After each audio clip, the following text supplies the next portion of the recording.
Well, we've been telling you all week, almost 200 water systems in New York and New Jersey have been contaminated by lead in their drinking water in the past several years. So you can imagine the dollars it's going to take to address all of this. They pick up commuters in New Jersey, dropping many off here in New York. We went undercover and caught some breaking the law again and again. After seeing our undercover video, authorities have promised action. And nearly 200 water systems in New York and New Jersey have been flagged for lead in the last 3 to 4 years. Take a look at this interactive map that we have up on pix11.com right now. Altogether, the $800,000 that will be spent on safety upgrades are to be expected to continue over a course of 3 months to install them, and the construction should start in just a couple weeks. Set to begin on February 2nd, and he's facing charges including death by auto. We should also add that we did try to reach out to Adawu Darmola for this story. Unfortunately, him and his attorney did not return our calls or messages. Very happy about this.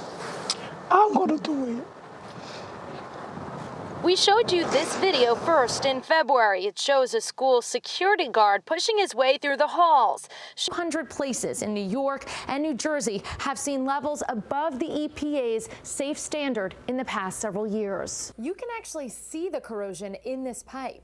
When water gets in here that in this case was not treated with those phosphates, it can eat away at the pipe, and tiny fragments of lead can break off and flow right into your cup. We wanted you to understand not just where the lead is, but what's being done about it. There's a little baby. I don't know what happened, but she's crying.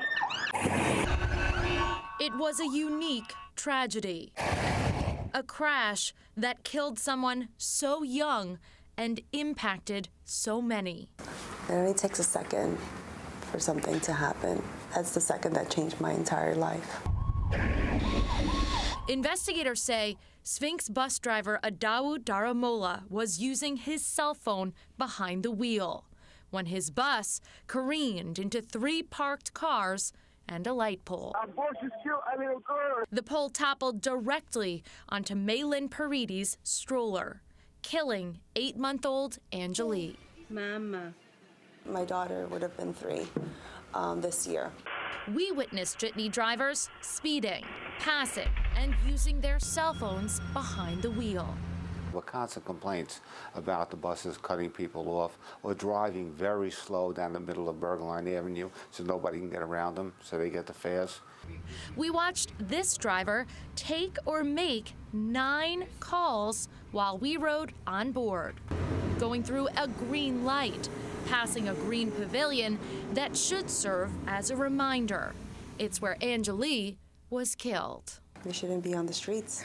Another looks down repeatedly at her iPhone, while this driver took her eyes off the road to do the same. And putting people's lives in jeopardy, this has to stop. Because they cross state lines, many jitneys fall under federal regulation. Some have been federally cited for unsafe driving nearly 100 times in just the last 2 years, many of them with only a handful of drivers.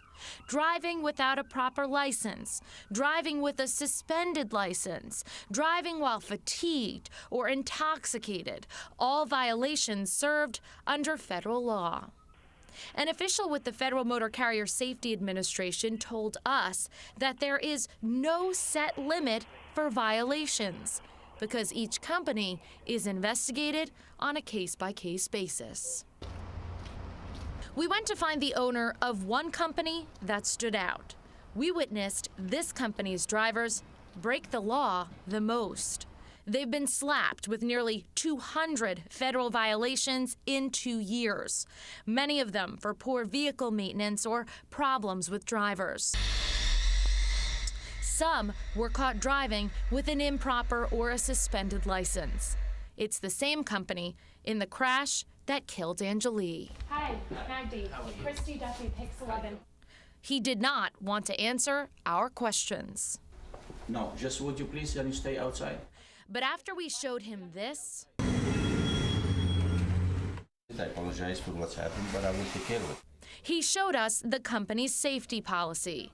It forbids drivers from speeding, driving without a proper license, cell phone use, and other safety infractions. But most offenses leave room for a second even a third chance behind the wheel. So what will happen to this driver?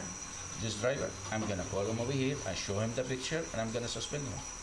So he'll be able to drive again? He cannot be drive. Ever again? Well, we can. This is for me is the first time. Okay, for me is the first time. I know this, so it's gonna be for 1 week suspended. I hope that these bus operators are getting the message. It truly is a sad thing that after the laws have been enacted, that after we've done enforcement, there are still bus operators out there that are violating the law. A law named for Angelique Paredes. It took full effect this year. It required jitney drivers to obtain commercial licenses. It raised insurance requirements and requires a blood sample be taken from the jitney driver if he or she causes a serious accident that injures or kills. Company owners must also post signs informing riders where to call to complain. In a 2-day sting, the New Jersey Division of Consumer Affairs fined 24 companies for not posting them. I don't want anyone to forget. The Paredes have never returned to the pavilion where their daughter died. I think for peace of mind for myself, I really want to return one day and be able to sit there and find peace. The Paredes want to see that pavilion where their daughter was killed named in her honor. Basan Sayej worries that he'll never recover from this crash.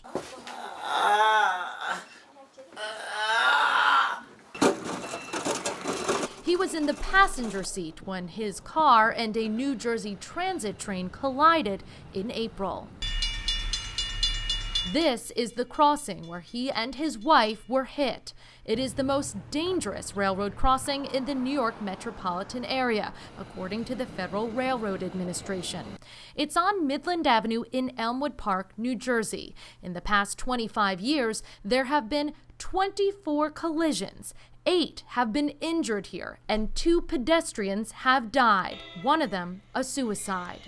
In this legal document, the Sayejes claim that the day they were hit, the crossing gates malfunctioned, trapping their car on the tracks. This gate not working proper, that's why you have this accident.